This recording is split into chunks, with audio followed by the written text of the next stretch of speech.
Building the Naruto World, Chapter 1. This isn't the cheat I wanted. Note: don't forget to join my patreon.com/flokixy to get access to 10 advanced chapters. Thud, thud. The third Hokage casually caught the eggs thrown at him and stuffed them into his pocket. As the leader of the village and the current Hokage, he couldn't afford to be hit by such an attack, especially when it came from a 3-year-old brat. "Why do you always give me 2 eggs?" the third Hokage asked, watching the child wash the clay off his hands. He had long grown accustomed to the kid's ability to summon things out of thin air. Should I tell him it's because I want him to scram? The child thought, but instead, he smiled sweetly and said, "Of course. It's to help you build up your strength, Grandpa." The third Hokage, despite his advanced age, was still known for peeking into the women's bathhouse, using his crystal ball.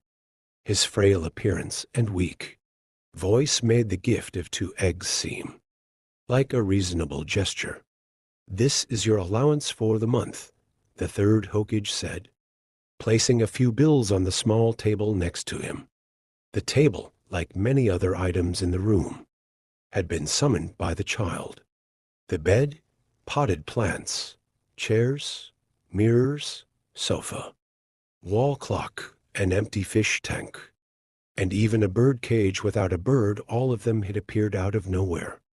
At first, the third Hokage had thought the child possessed a unique summoning ability and had considered nurturing it. But after a while, he gave up. The ability was just too bizarre to make sense of. The third Hokage had seen his fair share of summoning techniques: insects, bees, toads, mosquitoes, and even the mighty Rashomon gate for defense. But this kid, he summoned furniture, roasted meat, bread, pies, buns, apples, and soup. What kind of summoning technique was that? Sure, he could summon dirt, sand, stones, coal, sticks, and leaves, which were somewhat useful. But wool and rotten spiderwebs, what was the point?